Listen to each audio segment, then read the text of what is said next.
Hello, कैसे हैं आप लोग। मैं वेद प्रकाश भारतीय मंगलम क्लासेस की ओर से आप सभी छात्रों का धन्यवाद ज्ञापन करते हैं कि आप लोग मेरे इस वीडियो को बहुत अच्छे तरीके से लिया और बहुत सारे मुझे लाइक भी मिले। इसके लिए मैं तहे दिल से आप लोगों का अभिनंदन करता हूं। आज हम लोग फिर भारत के मानचित्र का जो एक सामान्य परिचय है उसको पुनः उसकी अगली कड़ी को यानी द्वितीय खंड के बारे में हम बताने जा रहे हैं। जैसा कि मैंने पहले ही आप लोगों को कहा था कि भारत का क्षेत्रफल 32,87,263 वर्ग किलोमीटर है। यानी भारत का विस्तार 32,87,263 वर्ग किलोमीटर में फैला हुआ है। यानी विश्व के क्षेत्रफल का 2.4% हिस्सा भारत समेटे हुए है। यानी कहने का तात्पर्य यह है कि भारत क्षेत्रफल के दृष्टिकोण से विश्व का 7वां बड़ा देश है। अगर इस लिहाज से देखा जाए तो रूस विश्व का क्षेत्रफल के हिसाब से सबसे बड़ा देश है और वेटिकन सिटी सबसे छोटा देश है। 196 देशों के सर्वे के आधार पर रसिया जो है वो विश्व का क्षेत्रफल में सर्वाधिक बड़ा राष्ट्र है और वेटिकन सिटी क्षेत्रफल के हिसाब से सबसे छोटा राष्ट्र है, जबकि मेरा भारत क्षेत्रफल के हिसाब से विश्व में 7वें नंबर पर है। आप हमसे ये भी पूछेंगे कि इस 7 नंबर से पहले जो 6 नंबर हैं वो सर कौन कौन से हैं। तो ये एक सामान्य जानकारी है, खास करके सिविल सेवा के अभ्यर्थी इसे नोइंगली जानते हैं, क्योंकि ये पहला राष्ट्र जो है वो रसिया है, दूसरा कनाडा है, तीसरा चाइना है, चौथा अमेरिका है, 5वां ब्राजील है, छठा ऑस्ट्रेलिया है और 7वां जो है वो मेरा भारत है। इस प्रकार से हम देखते क्या है कि क्षेत्रफल के हिसाब से भारत तो विश्व में अपना 7वां स्थान रखता है, लेकिन जनसंख्या के हिसाब से भारत विश्व में अपना दूसरा स्थान रखता है। यानी प्रथम स्थान पर चाइना है और दूसरे स्थान पर भारत है। तो ठीक इसी प्रकार अब हम देखते हैं क्या कि मानचित्र का मेरा मूल मकसद है क्या कि भारत के मानचित्र का एक सामान्य परिचय कराना, क्योंकि भूगोल की शाखाएं बहुत बड़ी है, भूगोल बहुत बड़ा है। भूगोल को पढ़ने से पहले हमें मानचित्र को पढ़ना, उसमें भी भारत के भूगोल को पढ़ने से पहले हमें इसके मानचित्र को समझना होगा। इसलिए इसकी दूसरी कड़ी में हमने जो पाठ रखा है वो आपके सामने आज हम प्रस्तुत करने जा रहे हैं।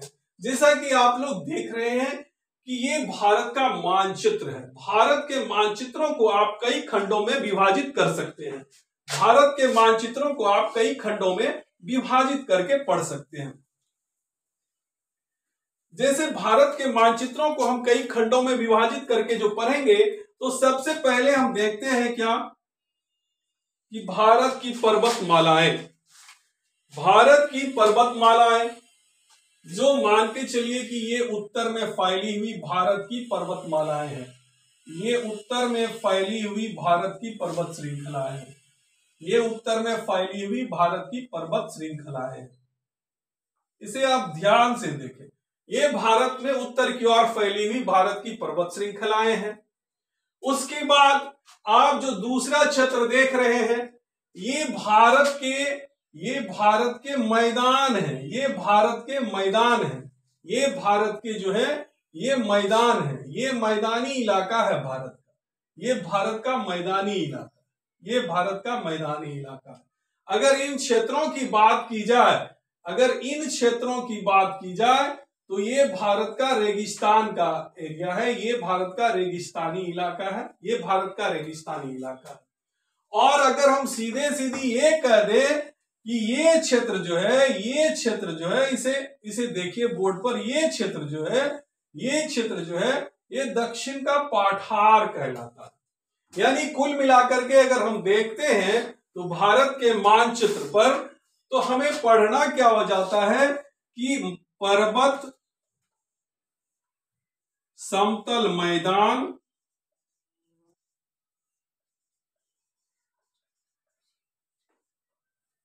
पठार, रेगिस्तान और द्वीप। यानी अगर भारत को हम 5 खंडों में बांट के पढ़ते हैं, यानी उत्तर भारत का पर्वतीय क्षेत्र, उत्तर भारत का पर्वतीय क्षेत्र, दक्षिण के पठारी क्षेत्र और पश्चिम के रेगिस्तान, और ये उत्तर पूर्व के मैदानी हिस्से, ये उत्तर पूर्व के मैदानी हिस्से, ये उत्तर पूर्व के मैदानी हिस्से, ये उत्तर पूर्व के मैदानी हिस्से, ये जो आप देख रहे हैं ये उत्तर पूर्व के मैदानी हिस्से। सबसे पहले बड़ी बात निकल करके उसके बाद हम लोग क्या देखते हैं, ये पठार, फिर ये रेगिस्तान और ये द्वीप देख रहे हैं आप, ये द्वीप देख रहे हैं, ये लक्षद्वीप है और ये अंडमान द्वीप का इलाका है, ये अंडमान द्वीप का इलाका। तो हम क्या देखते हैं, हमें पढ़ना क्या है कि हमें पढ़ना है भारत, उत्तर भारत के सबसे पहले पर्वत श्रृंखलाएं। अगर हम इन पर्वतों की बात करते हैं तो भारत में बड़े बड़े पर्वतों का विस्तार भारत के संपूर्ण भू क्षेत्रफल का, भारत के संपूर्ण भू क्षेत्रफल का, भारत के संपूर्ण भू क्षेत्रफल का जो पर्वतीय विस्तार है, वो बड़े जो पर्वत है वो भारत के क्षेत्रफल का 10.7%, और जो छोटे पर्वत है यानी क्या उनसे जो छोटी पर्वत श्रृंखला है लेकिन पर्वत ही है, तो वो जो है आपको 18.6% है, 18.6%। अगर इन दोनों को हम जोड़ देते हैं यानी बड़े पर्वतों को और उनसे छोटे पर्वतों को, यानी कुल मिलाकर के पर्वत श्रृंखलाओं को, तो कुल मिलाकर के 29.3% भूभाग बन जाता है, 29.3% भूभाग, यानी बहुत बड़ा भूभाग। भारत के संपूर्ण क्षेत्रफल का 29.3% भूभाग जो है वो पर्वत श्रृंखलाओं से बना हुआ है, आच्छादित है, घिरा हुआ है। अगर क्षेत्रफल के हिसाब से देखा जाए तो हम इसे 9,63,169 वर्ग किलोमीटर कह सकते हैं, 9,63,169 वर्ग किलोमीटर कह सकते हैं। हमारी पर्वत श्रृंखलाएं जो है वो भारत में 29.3% भूभाग को घेरे हुए हैं, अपने में समेटे हुए हैं, और उनका क्षेत्रफल 9,63,169 वर्ग किलोमीटर होता है।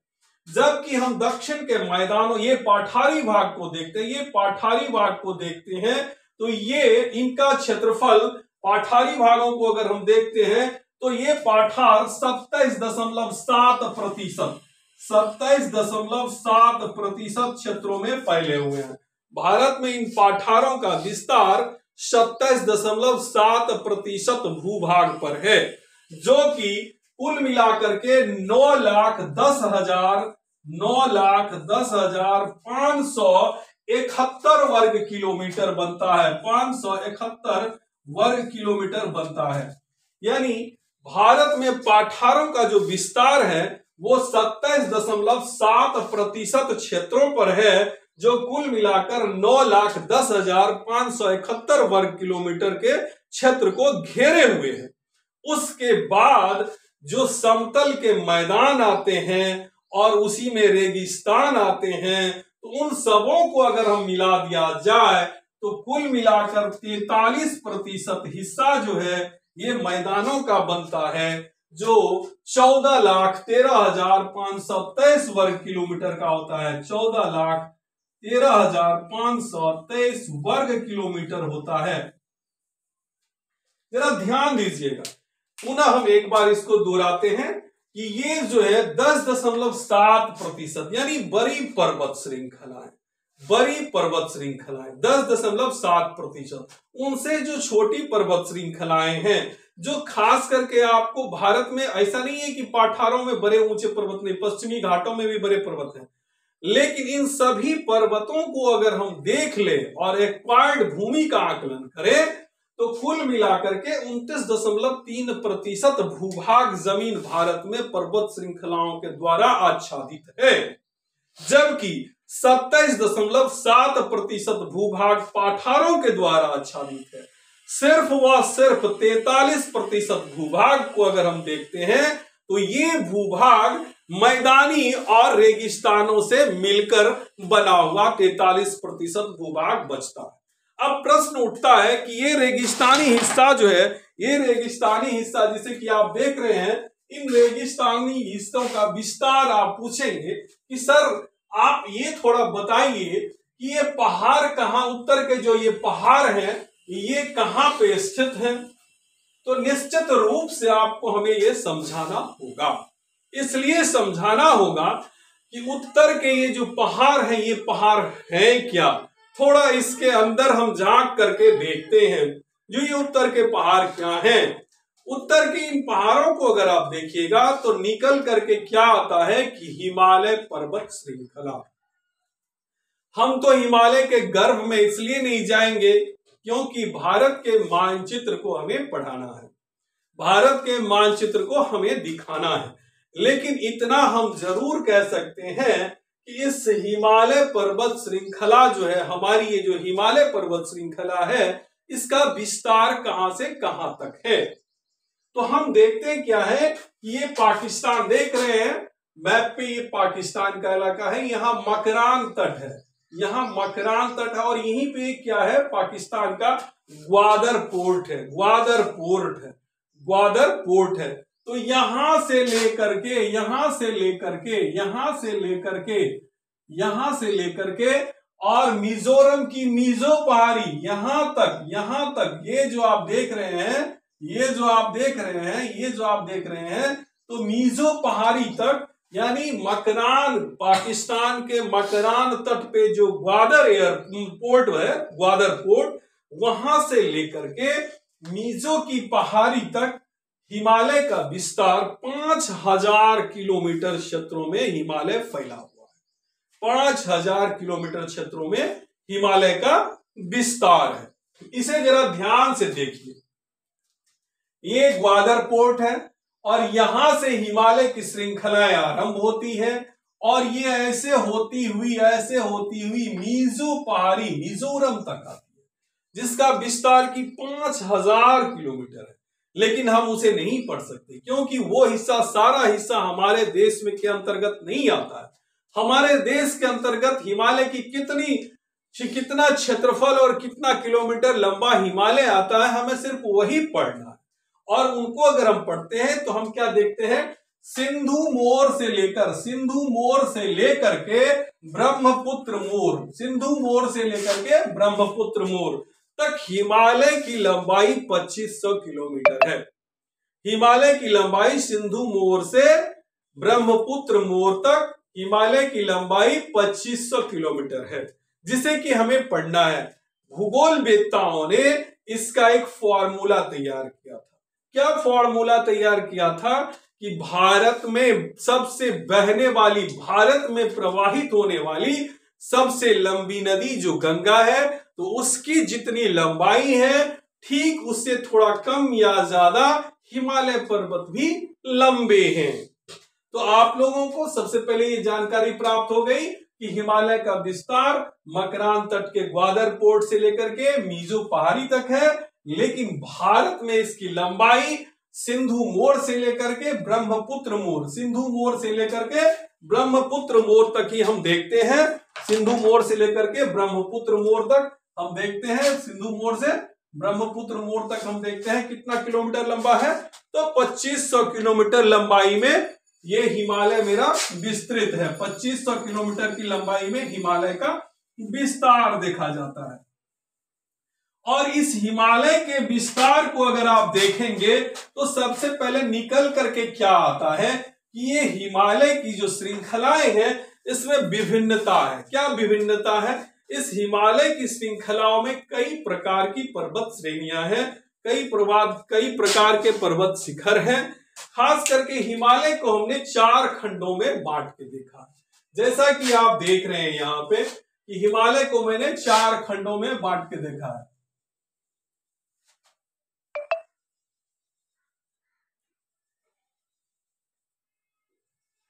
अगर इसे ध्यान से देखा जाए तो सबसे उत्तर में, भारत के सबसे उत्तर में, यानी हिमालय के भी उत्तर में ट्रांस हिमालय आता है, जिसे कि हम तिब्बत हिमालय कहते हैं। ट्रांस हिमालय आता है जिसे कि हम तिब्बत हिमालय भी कहते हैं। और इसलिए ये आता है कि इसका निर्माण हिमालय के क्रम में, हिमालय पर्वत के निर्माण के क्रम में, इन पर्वत श्रृंखलाओं के निर्माण के क्रम में सबसे आरंभिक चरण का था। ये ट्रांस हिमालय कहलाता है। ये क्या कहलाता है? ट्रांस हिमालय कहलाता है। इसे तिब्बत हिमालय के भी नाम से जाना जाता है, क्योंकि इसकी अधिकांश, ये जो है अधिकांश क्षेत्रफल इनके तिब्बत में है, इसलिए इसे हम ट्रांस हिमालय भी कहते हैं। तो सबसे उत्तर का जो नंबर 1 देखते हैं, ये हमारा ट्रांस हिमालय के अंतर्गत आता है।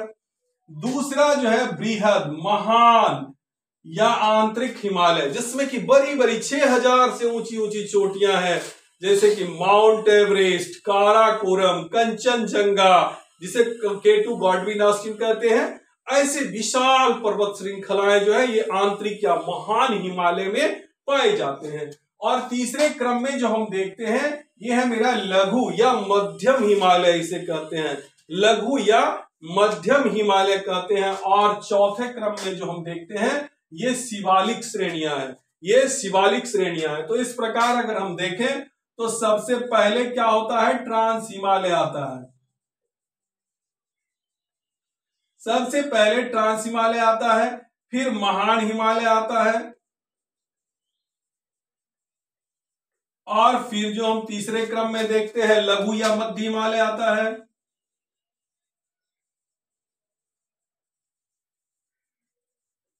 और अंतिम क्रम में हम क्या देखते हैं कि शिवालिक पर्वत श्रृंखलाएं आती हैं।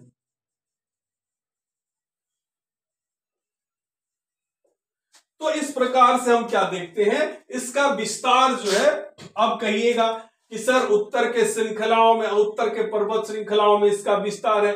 निश्चित रूप से भारत को जानने के क्रम में अब पर्वतों पे किसका वास होता है, पर्वत से क्या निकलती है, पर्वत के जीवन, पर्वत पे रहने वाले लोगों का जीवन कैसा होता है, वहां की वनस्पतियां कैसी होती है, वहां क्या पाए जाते हैं, वहां की पशु कैसे होते हैं, इन सारी बातों का अध्ययन हम फिर आगे करेंगे। अभी तो हम मानचित्र का वर्णन कर रहे हैं, इसलिए मानचित्र पे सबसे पहले हम लोग क्या देखें कि पर्वत श्रृंखलाओं को देखें।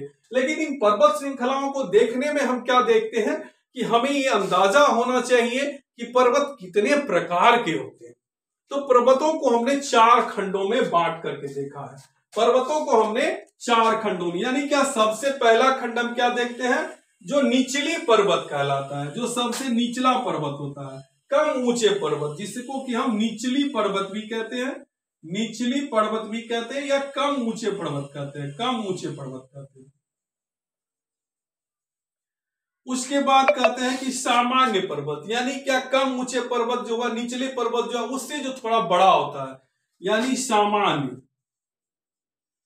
और तीसरे में हम क्या कहते हैं, तीसरे पर्वत को कहते हैं हम असम, औसम, जिसमें कि भिन्नता हो, असम पर्वत, जिसे कि रुग्ड, अंग्रेजी में उसको अगर देखें तो हम रुग्ड कहते हैं, असम पर्वत। और चौथा में क्या कहते हैं, बड़े ऊंचे पर्वत, ऊंचे पर्वत, ऊंचे पर्वत। तो हम क्या देखते हैं, निचले पर्वत या कम ऊंचे पर्वत। हम क्या देखते हैं, निचले पर्वत या कम ऊंचे पर्वत। तो निचले पर्वत या कम ऊंचे पर्वत को हम किस तरह से देखते हैं, ऐसे पर्वत, ऐसी पर्वत श्रृंखलाएं जो पर्वत श्रृंखलाएं की 700 मीटर से लेकर के 1000 मीटर तक ऊंचे हो, 700 मीटर से लेकर के 1000 मीटर तक ऊंचे हो, ऐसी पर्वत श्रृंखला को हम क्या कहते हैं, निचला पर्वत। यानी क्या आरंभिक चरण में वो पर्वत श्रृंखलाएं हैं। निचला पर्वत कितना, उसका रेंज बताया हमने कि 700 से 1000। यहां हम फिर से करते हैं कि 700 से 1000, इसको हम फिर एक बार दिखाते हैं, 700 से 1000। उसके बाद आता है, उसके बाद आता है क्या, कम ऊंचाई वाले पर्वत, कम ऊंचाई वाले पर्वत या सामान्य पर्वत। इसमें हम क्या देखते हैं, 1000 से 1500 मीटर, 1000 से 1500 मीटर ऊंचाई वाले पर्वत। यानी कि इसी में आपको अरावली, पश्चिमी घाट, ये सब की भी पर्वत श्रृंखलाएं हैं 1000 से 1500 मीटर में। और उसके बाद क्या आते हैं, औसम पर्वत। औसम पर्वत की ऊंचाई क्या होती है, तो 1500 से 2000 मीटर के बीच, 1500 से 2000 मीटर के बीच, और ऊंचे पर्वत जो होते हैं 2000 से अधिक ऊंचाई के पर्वत होते हैं। ऊंचे पर्वत जो होते हैं जैसे कि आपको 2000 से अधिक ऊंचाई के पर्वत, 2000 से ऊंचे, इसको हम क्या कहते हैं, ऊंचे पर्वत। तो पर्वतों की जो ये 4 श्रृंखलाएं का हमने जिक्र किया, जो क्या क्या हमने किया कि पहले निचली पर्वत जो 700 से 1000 मीटर के हैं, ऊंचाई के हैं। फिर हमने क्या, कम ऊंचे पर्वत या सामान्य पर्वत जो 1000 से 1500 मीटर ऊंचाई के हैं। फिर हमने क्या कहा, असम पर्वत जिनमें की समानता नहीं है, जिनमें की भिन्नता है, इनकी ऊंचाई कहीं बहुत ज्यादा है, कहीं बहुत कम है, लेकिन फिर भी 1500 मीटर से लेकर के 2000 मीटर के करीब ही आते हैं। ऐसे पर्वत को हम क्या कहते हैं, असम पर्वत। और ऊंचे पर्वत जो 2000 मीटर से ऊंचे के पर्वत है, उनको क्या कहते हैं, ऊंचे पर्वत। इसके अंतर्गत हम क्या पढ़ते हैं, माउंट एवरेस्ट को पढ़ते हैं, इसके अंतर्गत K2 गॉडविन ऑस्टिन को पढ़ते हैं, इसके अंतर्गत और बहुत सारी पर्वत श्रृंखलाएं हैं जिसको कि हमें पढ़ते हैं। ठीक है, तो हम आगे क्या देखते हैं, ऊंचे ऊंचे पर्वतों को मैंने देख लिया। अब इसकी दूसरी कड़ी में हम क्या देखते हैं कि दक्षिण के पठार, दक्षिण के पठार। लेकिन इसके मध्य में क्या है, इसके मध्य में क्या है, मैदान। इसके मध्य में क्या है, मैदान। ठीक है, इसके मध्य में मैदान है। तो हम इस मैदानों को देखते हैं। तो मैदानों को देखने से क्या पता चलता है, इन मैदानों का विस्तार तो देखिए कहां से कहां तक है, हरियाणा, पंजाब, दिल्ली, उत्तर प्रदेश, बिहार और बंगाल। तो इस तरह से आप देख सकते हैं कि ऐसे मैदानों का विस्तार अगर हम देखें, इन मैदानों का विस्तार देखें तो इस प्रकार से हमको देखने को मिल रहा है। यानी क्या, यानी हिमालय पर्वत या अन्य पर्वत श्रृंखलाओं से जो नदियां निकल करके आती है, जलोढ़ लेकर के आती है, अपने साथ जो कंकर पत्थर मिट्टियों को समेट करके आती है, और दक्षिण से जो दक्षिण के पठारों से भी जो नदियां निकल करके जलोढ़ लेकर के आती है, तो क्या होता है कि इन दोनों के अपर्दन से जो बना क्षेत्र होता है, जो कम ऊंचाई वाले क्षेत्र होते हैं, जिन्हें कि समतल कहते हैं, थोड़ा थोड़ा कहीं हल्का ऊंचा भी है तो कोई बात नहीं है, ऐसे जो क्षेत्र होते हैं इसको हम मैदान कहते हैं। और इन मैदानों का क्रम कहां से कहां तक है, मैदानों का क्रम हरियाणा, पंजाब, दिल्ली, उत्तर प्रदेश, बिहार और बंगाल तक फैले हुए हैं, असम तक भी फैले हुए हैं। ठीक है, इन मैदानों को हमने क्या किया है, समतल मैदानों को 2 खंड कर दिया है। क्यों 2 खंड कर दिया है कि एक जो है, एक खंड कुछ पाकिस्तान चला गया है एक खंड के अंतर्गत, जैसे कि, और शेष जो है जो गंगा और यमुना की सहायक नदियों द्वारा बनाए गए जो मैदान है उनको पूर्व का मैदान कहते हैं, ब्रह्मपुत्र के मैदान, पूर्व के क्षेत्रों का मैदान, यानी क्या, पूरब का समतल इलाका, यानी पूरब का मैदान। और फिर इधर सिंधु घाटी, सिंधु नदियों के जो क्षेत्र से बने हुए हैं मैदान, जैसे पंजाब हरियाणा में पंचनद के द्वारा भी समतल मैदानों का निर्माण हुआ है, उसे हम कहते हैं क्या, पश्चिम का मैदान। तो मैदानों के भी 2 क्रम कर दिए गए हैं, और मैदान 2 प्रकार के होते भी हैं। मैदानों का क्रम जो है, मैदान 2 प्रकार के होते भी हैं। आपको मैं ये बता दूं कि मैदान जो 2 प्रकार के होते हैं, 43% भूभाग को समेटे हुए भारत के मानचित्र पर जो आप मैदान को देखते हैं, ये मैदान कितने प्रकार के होते हैं, तो ये मैदान 2 प्रकार के होते हैं। एक होते हैं अंतःस्थलीय, एक होते हैं अंतःस्थलीय। जरा देखिए ये क्या है, अंतःस्थलीय, और दूसरा क्या होता है, तटीय। दूसरा क्या होता है, तटीय।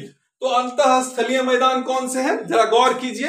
अंतःस्थलीय मैदान ये है, यह अंतःस्थलीय मैदान है हमारे, ये पीला सा देख रहे हैं चिन्ह, आप ये देख रहे हैं पीला सा चिन्ह, ये हमारे अंतःस्थलीय मैदान है। इन मैदानों को आप देखिए, ये मेरा अंतःस्थलीय मैदान है, ये हरा वाला क्षेत्र जो है ये मेरा अंतःस्थलीय मैदान है। ठीक है, ये अंतःस्थलीय मैदान।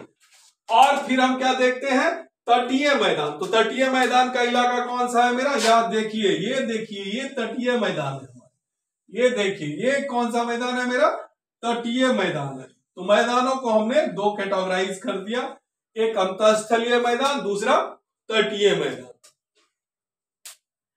तो इस प्रकार से हम क्या देखते हैं कि हमने मैदानों को, जो भारत के संपूर्ण क्षेत्रफल का 43% हिस्सा समेटे हुए हैं, उनमें क्या है, ये मैदान अंतःस्थलीय मैदान है, ये तटीय मैदान है और ये रेगिस्तान भी है।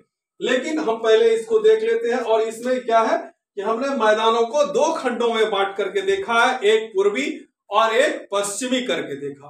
तो पूर्व में कौन, गंगा यमुना के जो ये जलोढ़ मिट्टी द्वारा बनाए गए मैदान है, या इधर से जो आपको ये पठारी क्षेत्रों से जो नदियां निकल करके आती है, इनसे जो बने मैदान है, ये उत्तर भारत का मैदान, इसे ही हम कहते हैं उत्तर भारत का मैदान। अब आगे की कड़ी में हम देखेंगे क्या कि भारत के रेगिस्तान को देखेंगे। अब भारत के रेगिस्तान को देखने से पहले हमें क्या देखना होगा कि ये रेगिस्तान कहां तक विस्तृत है, इस रेगिस्तान का क्षेत्रफल कहां तक गया है और ये कहां तक विस्तृत है। तो हम क्या देखते हैं, जो आप ध्यान से देखिए इन रेगिस्तान को, तो Gujarat number 1, Rajasthan number 2, Punjab number 3, Haryana number 4, यानी 4 राज्यों में इस रेगिस्तान का विस्तार है। आपको थोड़ा जानकारी लेना आवश्यक। ये रेगिस्तान होते क्या है, तो रेगिस्तान किसे कहा जाता है, जहां वनस्पति का अभाव हो, जहां का मौसम शुष्क हो, जहां पवन अपनी इठलाइयां अलकेड़ियां करते रहती हो, यानी अपर्दन निक्षेपण, यानी पर्वतों के यानी पवनों के द्वारा वहां पे क्या होता है, बालूकाश को उड़ा करके कहीं बड़े टीले बना देना, कहीं खड्ड बना देना, यानी हवाएं वहां अपना काम सिर्फ करती है, लेकिन वो क्षेत्र क्या होता है, शुष्क होता है, दिनों में शुष्क होते हैं, वहां वनस्पतियां नगण्य सी पाई जाती है, जहां पर कि आप उपजाव नहीं कर सकते हैं, खेती बाड़ी नहीं कर सकते हैं, छोटे छोटे कटीले वृक्ष लगे होते हैं। खैर, जब हम रेगिस्तान को पढ़ाएंगे तब फिर आपको रेगिस्तान के बारे में बताएंगे। लेकिन भारत के मानचित्र पर अभी जो मुझे दिखाना है आपको, तो उसे मैं दिखा रहा हूं। खास करके हम लोगों ने पहले क्या देखा, पर्वतों को देखा, फिर हमने क्या देखा, मैदानों को देखा, और फिर हम इसको जिसका जिक्र कर रहे हैं रेगिस्तान का, यानी क्या 2,20,000 वर्ग किलोमीटर क्षेत्र में भारत में इन मैदानों का विस्तार कितना है, 2,20,000 वर्ग किलोमीटर क्षेत्र में भारत में ये मैदान फैले हुए हैं। 2,20,000 वर्ग किलोमीटर क्षेत्र में ये मैदान फैले हुए हैं। आप अंदाजा इसी से लगा सकते हैं कि ये कितना बड़ा क्षेत्र रहा होगा। इन सारे मैदानों का जरा गौर से ध्यान दीजिएगा, इन सारे मैदानों का 61% हिस्सा यानी 61% भूभाग सिर्फ इन रेगिस्तानों का राजस्थान राज्य में ही पड़ता है। 61% भूभाग राजस्थान में ही पड़ता है, यानी राजस्थान के रेगिस्तान जो वहां निर्मित है 61% हिस्सा राजस्थान का ही पड़ता है। अगर ये रेगिस्तान का विस्तार पाकिस्तान तक में भी है, लेकिन पाकिस्तान में बहुत कम है, यानी कुल मिलाकर के अगर रेगिस्तान के कुल हिस्से को देखा जाए तो 85% हिस्सा भारत में आता है, सिर्फ 15% हिस्से पाकिस्तान में जाते हैं। तो आप किस लिहाज से सोच सकते हैं कि इन 85% क्षेत्रफल में, इन 85% क्षेत्रफल से मतलब इसका कहने का तात्पर्य यह हुआ कि कुल मिलाकर के 2,20,000 वर्ग किलोमीटर में 61% भूभाग सिर्फ राजस्थान अपने में समेटे हुए हैं। ठीक है, अब हम इससे आगे बढ़ते हैं। क्या पढ़ना है, अब हमें क्या पढ़ना है, तो हम पाठारों को देखते हैं, भारत के पाठारों को देखते हैं। ये भारत का पाठार, यहाँ एक अरावली पर्वत श्रृंखला है। ठीक है, तो हम यहां से क्या देखते हैं, यहां से लेकर क्या देंगे कन्याकुमारी, यहां से लेकर यहां तक, यानी कुल मिलाकर के 1700 किलोमीटर, यहां से लेकर के यहां तक कुल मिलाकर 1700 किलोमीटर, यानी क्या राजस्थान से लेकर कन्याकुमारी तक ये 1700 किलोमीटर, और राजस्थान से लेकर बंगाल तक ये 1400 किलोमीटर, बंगाल तक 1400 किलोमीटर, यानी ये 1700 किलोमीटर और ये 1400 किलोमीटर। ये जो इलाका है ये पाठारों का इलाका है, ये पाठारों का इलाका है। ये भारत के संपूर्ण क्षेत्रफल का 27.7% हिस्सा जो एक्वायर्ड किए हुए हैं, ये क्या है, पाठारों का इलाका है। ये पाठारों का इलाका है। इसी में कुछ पर्वत श्रृंखलाएं भी है, जैसे अरावली पर्वत है, सतपुरा के पर्वत है, विंध्य पर्वत है, यानी क्या पश्चिमी घाट के पर्वत है, बहुत सारी पर्वत श्रृंखलाएं हैं। नहीं तो अगर सीधे तौर पर कहा जाए, जो प्रायद्वीपीय पाठार जो है, दक्षिण के पाठार जो है, वो सिर्फ 16 लाख वर्ग किलोमीटर क्षेत्र में फैले हुए हैं। लेकिन उन 16 लाख वर्ग किलोमीटर क्षेत्र में हमारी पर्वत श्रृंखलाएं भी हैं कुछ। इसलिए सिर्फ 27.7% भूखंड को समेटे हुए हमारे ये दक्षिण के पाठार हैं, जो राजस्थान से लेकर के कन्याकुमारी तक और राजस्थान से लेकर के पश्चिम बंगाल तक तथा पूर्वी घाट और पश्चिमी घाटों को समेटे हुए हैं। इतना बड़ा भूभाग क्या है, भारत में पाठारों के अंतर्गत आता है। जब एक एक करके, खास करके पर्वतों को, मैदानों को, रेगिस्तानों को, फिर पाठारों को जब इसका जिक्र करेंगे तो इसमें क्या होते हैं, यहाँ के लोग कैसे होते हैं, यहाँ की मिट्टियां कैसी होती हैं, यहाँ क्या उपजाऊ, यहाँ की जमीनें कैसी उपजाऊ, यहाँ क्या फसलें उगाई जाती है, यहाँ का जलवायु कैसा है। इस तरह सारी चर्चाएं, राजनीतिक से लेकर के हम पॉलिटिकल से लेकर के और जितनी भी आर्थिक वगैरह वगैरह जो भी जानकारियां हैं, आपको हम अगली कक्षा में देते रहेंगे। आप हमसे निरंतर जुड़े रहिए और नित नई जानकारियों के साथ आपको ये उपलब्ध होता रहेगा। तो हम लोग क्या देखें, आरंभिक चरण में सबसे पहले पर्वतों को देखा हमने, फिर हमने क्या देखा, मैदानों को देखा हमने, फिर हमने क्या देखा, रेगिस्तानों को देखा हमने, और अगली कड़ी में हम पाठारों को देखा। और उसकी अगली कड़ी में हमने क्या कहा था, तटीय मैदान, जैसे कि अंतःस्थलीय मैदान है और दूसरा तटीय मैदान है। ये तटीय मैदान कहां पर स्थित है, तो ये पूर्वी घाट में और ये पश्चिमी घाट में। ये पूर्वी घाट में और ये पश्चिमी, ये पूर्वी घाट हुआ और ये पश्चिमी घाट हुआ। पश्चिमी घाट से तात्पर्य मतलब क्या होता है कि जो अरब सागर का इलाका है, जो अरब सागर के तट है, वो पश्चिमी घाट कहलाता है, और जो बंगाल की खाड़ी के तट है वो पूर्वी घाट कहलाता है। जैसे कि मैंने आप लोगों को ये भी जानकारी दे दूं कि ये इसे हम क्या कहते हैं, काडियावार तट कहते हैं। ये इसे काडियावार, इसे हम कोंकण तट कहते हैं, इसे कोयना तट कहते हैं, और इसे आगे हम इसी तरह से देखते हैं कि ये जो है कोरोमंडल तट है, ये उत्तरी सरकार है, ये उत्कल तट है। तो इस प्रकार, लेकिन हमें अभी पढ़ना क्या है, हमें अंतःस्थलीय तटीय मैदान पढ़ने हैं और तटीय मैदान, यानी ये तटीय मैदान का इलाका जो है, ये तटीय मैदान का इलाका, ये पूर्वी घाट और पश्चिमी घाट पर जो फैले हुए हैं ये तटीय मैदान है। इनकी जानकारी भी हम जुटाएंगे क्योंकि ये ऊंचे नहीं है। तटीय मैदान से, मैदानों का मतलब क्या होता है, ज्यादा से ज्यादा 150 मीटर तक ऊंची हुई होगी। और पर्वतों का क्या मतलब होता है, जो काफी तिरछी हो, जिसकी ढाल अत्यंत तीव्र हो, ऐसे उच्चावच जिसकी ढाल अत्यंत तीव्र हो। पाठार किसे कहते हैं, जिसकी सपाटे हो, ऊंचा तो हो ही लेकिन सपाटे हो। पाठारों के क्रम में अगर हम देखते हैं तो पाठार की ऊंचाई क्या होनी चाहिए, तो पाठार की ऊंचाई 154 मीटर, या यूं कहें तो 500 फीट ऊंचे स्थलों को, ऊंचावचों को हम पाठारों की श्रेणी में रखते हैं। लेकिन सामान्य तौर पर पाठार 700 मीटर तक के 700 मीटर ऊंचे उच्चावच के हिस्से को पाठारों की संज्ञा देते हैं। किताबों में तो भूगोल वेत्ताओं ने तो कहीं कहीं औसत इसकी ऊंचाई 300 मीटर से 1000 मीटर तक भी निर्धारित कर दी है। 300 मीटर से 1000 मीटर तक इसकी ऊंचाई का निर्धारण किया है। तो इस प्रकार हम क्या देखते हैं कि ये जो हमारे पाठार हैं, इसकी ऊंचाई क्या है, इसकी ऊंचाई, पाठारों की ऊंचाई क्या है, थोड़ा इसको हम लोग देख लेते हैं।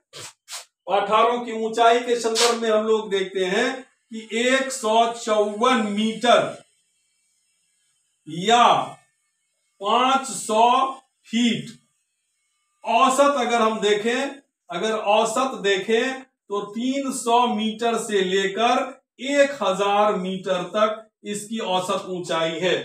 3300 मीटर से लेकर के 1000 मीटर तक इसकी औसत ऊंचाई मानी गई है। तो इस प्रकार हम लोग देखते हैं, इसकी ऊंचाई के संदर्भ भी हमें ज्ञात हो गए। हम लोग अब आगे जो कड़ी में देखेंगे, ये हम लोग क्या देखते हैं, तटीय मैदान। बहुत अच्छी बात है कि हम लोग तटीय मैदान को देखते हैं।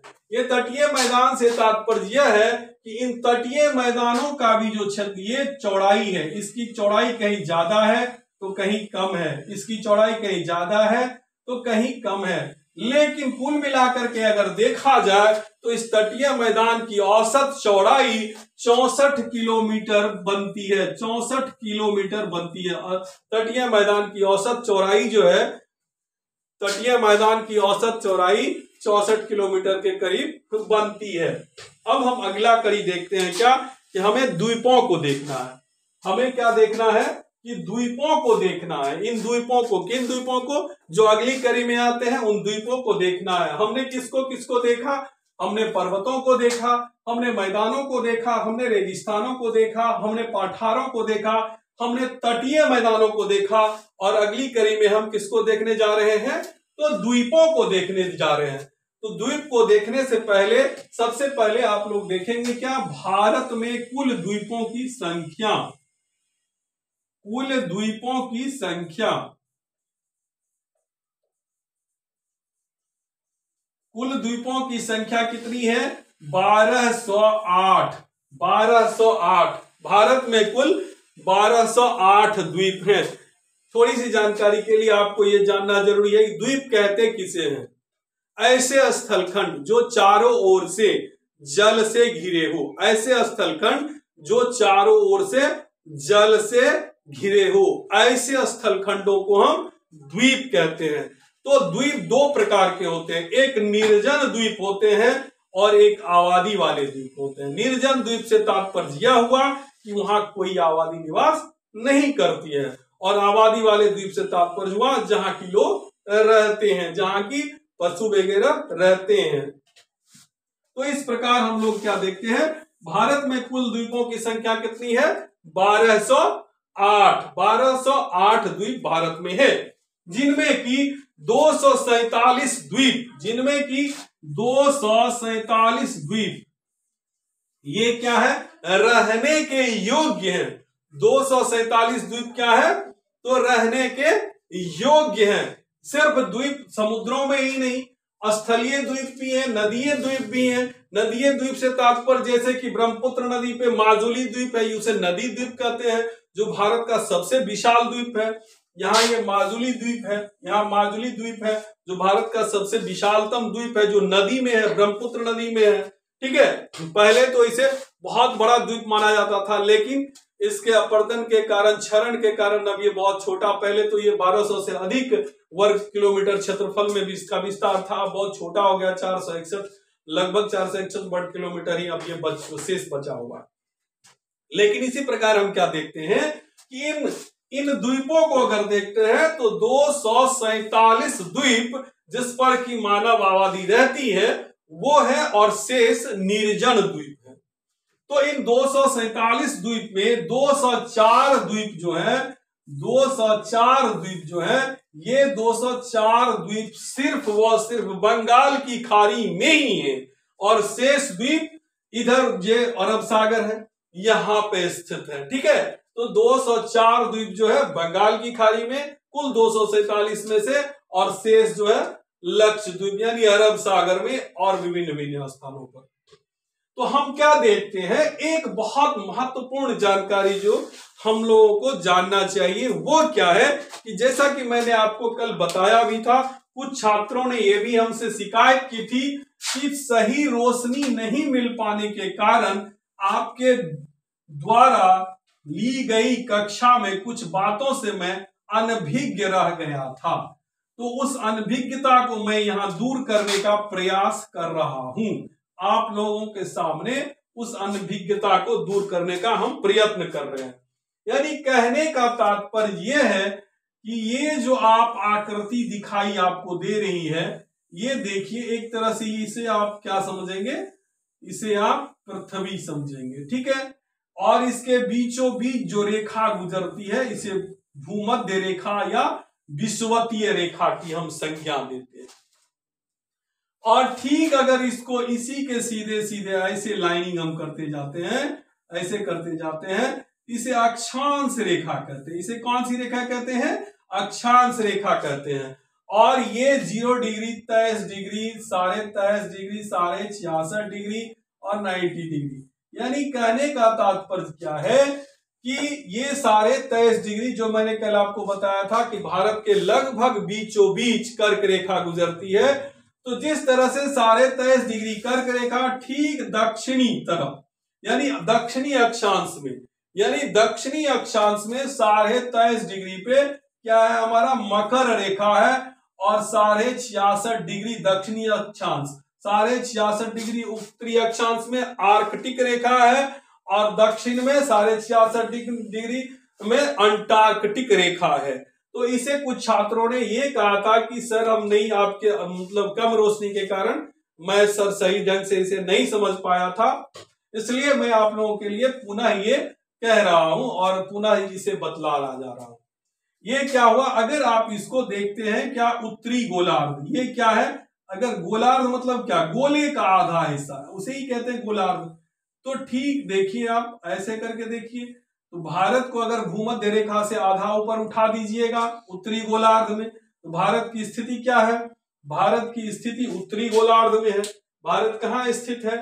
तो उत्तरी गोलार्ध में भारत स्थित है। भारत उत्तरी गोलार्ध में स्थित है। और ठीक इसी प्रकार अगर आप देखेंगे तो भारत उत्तरी गोलार्ध में, यानी क्या? भारत की स्थिति यहाँ पे स्थित है, भारत यहाँ पे स्थित है। ठीक इसी के अगर इतर हम इस तरह से रेखाएं खींच दें, इस तरह से रेखाएं खींच दें, इस रेखा को हम देखिए खींच रहे हैं, इस तरह से रेखा खींच दें, तो ये क्या हो जाता है? मेरा देशांतर रेखा हो जाता है, देशांतर रेखा हो जाता है। तो हमने क्या कहा था आपको कि भारत 82.5 डिग्री पूर्वी देशांतर पर स्थित है। भारत कितना है? 82.5 डिग्री पूर्वी देशांतर पर स्थित है। और अक्षांश और देशांतर इसलिए जरूरी हो जाता है कि विश्व के किसी भी देशों की अगर सही वास्तविक स्थिति की जानकारी लेनी हो, पता लगाना हो, तो इसलिए अक्षांश और देशांतर रेखाओं का जानना हमारे लिए अति महत्वपूर्ण हो जाता है। क्योंकि स्टैंडर्ड जो ग्रीनविच टाइम है उससे हम यहाँ अपने यहाँ के यामोत्तर स्टैंडर्ड टाइम का मिलान करते हैं जो फिक्स होता है। उन सारी बातों की जानकारी हमने भारत के मानचित्र प्रथम खंड सामान्य परिचय में दिया था। ये मैं इसलिए आपको बता रहा हूं कि ये जो आप भूमध्य रेखा देख रहे हैं, ये जो आप भूमध्य रेखा देख रहे हैं, इन भूमध्य रेखा को गौर से देखिए। ये भूमध्य रेखा, ये भूमध्य रेखा, तो ये देखिए हरा सा ये मेरा इंडिया और ये लाल सा ये भूमध्य रेखा।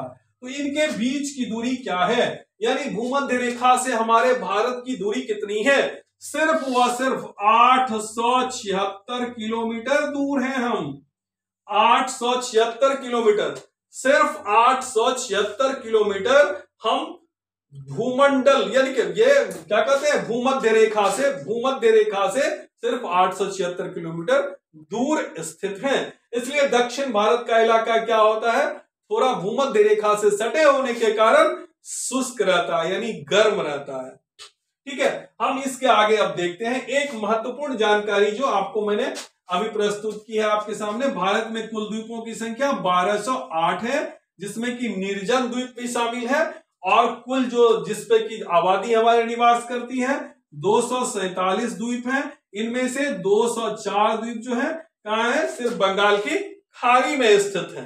ठीक है, बंगाल की खाड़ी में स्थित है। इससे आगे हम क्या देखते हैं कि मेरा दक्षिणतम बिंदु क्या है। मैंने आप लोगों को एक बात बताई थी कि भारत का स्थलीय दक्षिणतम बिंदु कैप कैमोरिन कन्याकुमारी पर स्थित है। कैप कैमोरिन कन्याकुमारी वो क्या है कि भारत का दक्षिणतम बिंदु है। लेकिन नहीं, भारत का दक्षिणतम बिंदु भारत का समुद्र में जहां की अंडमान निकोबार द्वीप ग्रेट निकोबार के बगल में इंदिरा पॉइंट है। इंदिरा पॉइंट है भारत का दक्षिणतम बिंदु। ये इंदिरा पॉइंट है, ये इंदिरा पॉइंट है जो कि भारत का दक्षिणतम बिंदु क्या है? इंदिरा पॉइंट है, जो कि भारत के स्थलीय खंडों से कितना दूर है? 12 नॉटिकल मील, यानी भारत का जो एक जलीय सीमा का निर्धारण होता है उससे कितना दूर है? भारत के प्रादेशिक जल सीमा जो है, भारत की प्रादेशिक जल सीमा जो है वो भारत के आधार रेखा से कितना दूर है? 12 नॉटिकल मील, 12 नॉटिकल मील दूर है। थोड़ा इसकी भी जानकारी आपको देना आवश्यक है कि इस नॉटिकल मील होता क्या है। अगर हम समुद्री दूरी को मापते हैं तो किस में मापते हैं? नॉटिकल मील में मापते हैं। किस में मापते हैं? नॉटिकल मील में मापते हैं। तो एक नॉटिकल मील बराबर क्या होता है? एक नॉटिकल मील बराबर क्या होता है? एक नॉटिकल मील बराबर होता है 1.852 किलोमीटर, 1.852 किलोमीटर। इस हिसाब से आप सोच सकते हैं कि ये 12 नॉटिकल मील दूर हमारा दक्षिणतम सीमा है। यानी क्या मेरे प्रादेशिक सीमा जो है, मेरा जो भारत का जो प्रादेशिक सीमा है आधार रेखा से कितना दूर है? 12 नॉटिकल मील दूर है, 12 नॉटिकल मील दूर है। कितना है? जबकि भारत का संलग्न क्षेत्र, भारत का संलग्न क्षेत्र, आपको यह जानकारी देना मुझे और जरूरी है। क्यों जरूरी है? कि हम लोग खास करके अभी जो वैश्विक मानचित्र पर आप देख रहे हैं, खास करके दक्षिण चीन सागर में जो हो रहे उथल पुथल है, हो रहे सागरों के जो उथल पुथल हो रहे हैं उसको ध्यान देना आवश्यक है। सागर में किस प्रकार के उथल पुथल हो रहे हैं, विश्व में किस प्रकार के लोग अपनी अपनी बातों को मनवाने के लिए, अपनी बातों को कहने के लिए, अपने सामरिक प्रदर्शन को दिखाने के लिए कई तरह के अपने बहाने अपना रहे हैं, कई तरह की बातों को रख रहे हैं, उस हिसाब से इसे देखना जरूरी है। तो सबसे पहले तो हम अपनी जल सीमा को देखें। तो जल सीमा से तात्पर्य क्या होता है? आधार रेखा से प्रादेशिक सीमा। हम सबसे पहले क्या करते हैं? आधार रेखा से, मान के चलिए ये भारत की आधार रेखा, यहां से मेरा प्रादेशिक सीमा, यहां हुआ प्रादेशिक सीमा, ये क्या हुआ? प्रादेशिक सीमा। ध्यान से देखिए, इसे ये क्या हुआ? मेरा प्रादेशिक सीमा। ये कितनी है? तो 12 नॉटिकल मील है, 12 नॉटिकल मील, 12 नॉटिकल मील। ठीक है, तो ये कितनी दूरी है? 12 नॉटिकल मील। 12 नॉटिकल मील से क्या तात्पर्य होता है बताइए? 22 किलोमीटर, करीब 22.224 किलोमीटर। अगर इसको आप देखिएगा 12 नॉटिकल मील को कितना निकलेगा? 22.224 किलोमीटर दूर है। ठीक है, यानी क्या हमारी जो है ये सीमा जो है, प्रादेशिक सीमा जो है, प्रादेशिक सीमा जो है आधार रेखा से, भारत के आधार रेखा से, इसको हम आधार रेखा मानते हैं। इसको ध्यान दीजिएगा, आधार रेखा मानते हैं, इसको आधार रेखा मानते हैं। बहुत इंपॉर्टेंट क्वेश्चन है ये। आधार रेखा से 12 नॉटिकल मील तक तो मेरा प्रादेशिक क्षेत्र है। 12 नॉटिकल मील तक मेरा क्या है? प्रादेशिक क्षेत्र है। 12 नॉटिकल मील तक मेरा प्रादेशिक क्षेत्र है। आधार रेखा से 12 नॉटिकल मील प्रादेशिक क्षेत्र है। 12 नॉटिकल मील से तात्पर्य होता है 22.224 किलोमीटर, क्योंकि एक नॉटिकल मील बराबर होता है 1.852 किलोमीटर का। फिर हम लोग क्या देखते हैं? इस प्रादेशिक सीमा से संलग्न क्षेत्र, जिसको कि कॉन्टिजियस जोन कहते हैं, संलग्न क्षेत्र, संलग्न क्षेत्र, संलग्न क्षेत्र, इसकी दूरी कितनी है? 24 नॉटिकल मील। इसकी दूरी कितनी है? 24 नॉटिकल मील। इसकी दूरी कितनी है? 24 नॉटिकल मील।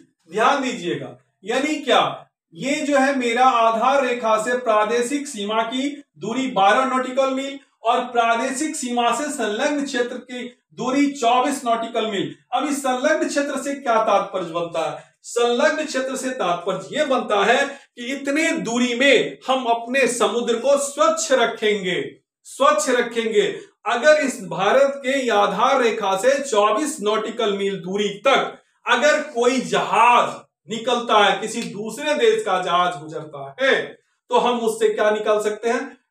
टैक्स वसूल कर सकते हैं, शुल्क वसूली कर सकते हैं, क्योंकि वो मेरा आधारिक क्षेत्र है, वो मेरा क्या है? अपना क्षेत्र है। इसलिए हम उसे स्वच्छ भी रखते हैं और उसमें आवाजाही करने वाले जहाजों से हम लोग क्या करते हैं? शुल्क भी वसूल करते हैं। इसलिए इसे हम कौन सा जोन कहते हैं? कॉन्टिजियस जोन कहते हैं। कौन सा जोन कहते हैं? तो कॉन्टिजियस जोन, जिसको कि हम संलग्न क्षेत्र कहते है। इसके आगे भी एक बात निकल करके आती है, क्या एकांतिक आधारित आर्थिक क्षेत्र, एकांतिक आधारित आर्थिक क्षेत्र, एकांतिक आर्थिक क्षेत्र, एकांतिक आर्थिक क्षेत्र ये क्या है कि यहां से 200 नॉटिकल मील दूर बनता है। ये क्या है, यहां से 200 नॉटिकल मील, यहां से 200 नॉटिकल मील की दूरी पर है। अब जरा ध्यान से देखिए, ये खास करके सिविल सेवा के परीक्षार्थियों के लिए, बीपीएससी के परीक्षार्थियों के लिए और अन्य लोक सेवा आयोग के परीक्षार्थियों के लिए बहुत ही जरूरी चीज है, क्योंकि इसे अगर आप नहीं समझेंगे, कभी कभी हम लोग गलती क्या कर बैठते हैं कि अगर पूछ देता है हमारे प्रादेशिक, हमारे आधार रेखा से संलग्न क्षेत्र की दूरी, तो हम कभी उसे गलत करके 12 मार देते हैं। कभी अगर ये पूछ दे कि एकांतिक आर्थिक क्षेत्र की दूरी क्या है, तो हम लोग 24 नॉटिकल मील मार देते हैं। लेकिन आप देखिए कि एकांतिक आर्थिक क्षेत्र की दूरी हमारी कितनी बनती है, यानी आधार रेखा से प्रादेशिक रेखा 12 नॉटिकल मील, प्रादेशिक रेखा से संलग्न क्षेत्र 24 नॉटिकल मील और संलग्न क्षेत्र से एकांतिक आर्थिक क्षेत्र 200 नॉटिकल मील। अगर कुल को जोड़ दिया जाए तो 236 नॉटिकल मील तक एक तरह से कहा जाए तो भारत का अधिकार क्षेत्र बनता है। पूर्ण रूपेण तो नहीं बनता है, क्योंकि एकांतिक आर्थिक क्षेत्र में भारत क्या क्या कार्य कर सकते हैं, इसके बारे में जानकारी हमें आपको देना जरूरी है। यानी एकांतिक आर्थिक क्षेत्र जो है भारत के, इसमें भारत क्या क्या कर सकते हैं। इस क्षेत्र में भारत क्या कर सकते हैं, अपने वैज्ञानिक शोध के कार्य कर सकते हैं, वैज्ञानिक शोध के कार्य भारत कर सकते हैं, नए द्वीपों का निर्माण कर सकते हैं, नए द्वीपों का निर्माण कर सकते हैं, प्राकृतिक दोहन का कार्य कर सकते हैं। क्या क्या कर सकते हैं, पहला कार्य क्या कर सकते हैं, तो वैज्ञानिक अनुसंधान कर सकते हैं। दूसरा क्या कर सकते हैं, तो यानी द्वीपों का निर्माण कर सकते हैं। तीसरा क्या कर सकते हैं, तो प्राकृतिक संपदाओं का दोहन कर सकते हैं, प्राकृतिक संपदाओं का दोहन कर सकते हैं। तो इस प्रकार हमने क्या देखा कि भारत को अगर इस तरह से हम बांट दें, भारत को अगर भारत के ये जो है हम इसको आधार रेखा से भारत की सामुद्रिक दूरी को देखें तो इस प्रकार निकल करके आता है आधार रेखा, प्रादेशिक सीमा, संलग्न क्षेत्र, एकांतिक क्षेत्र, यानी कुल मिलाकर के 236 नॉटिकल मील की दूरियां निकल करके आती है। तो हम क्या देखते हैं कि इतने दूरी तक भारत जो है ये अपना आधिपत्य स्थापित करना चाहे तो कर सकता है। लेकिन भारत जो संलग्न क्षेत्र के अंतर्गत भारत क्या कर सकता है, स्वच्छ रख सकता है और उधर से जाने वाले, आवाजाही करने वाले विदेशी जहाजों से शुल्क वसूल कर सकता है। और 200 ये जो एकांतिक आर्थिक क्षेत्र है, इसमें भारत क्या कर सकता है, इसमें भारत क्या कर सकता है, तो वैज्ञानिक अनुसंधान के कार्य कर सकते हैं, द्वीपों का निर्माण कर सकते हैं और प्राकृतिक संसाधनों का दोहन कर सकते हैं।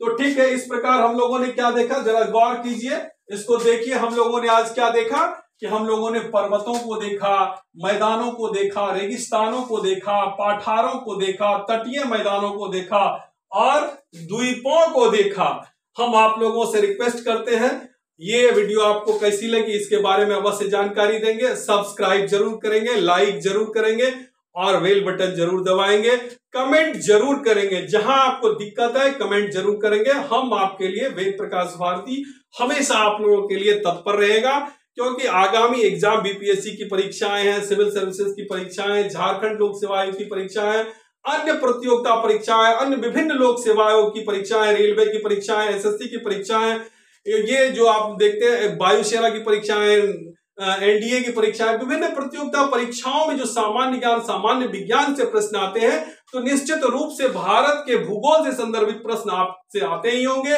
हम आपसे रूबरू होते ही रहेंगे। धन्यवाद।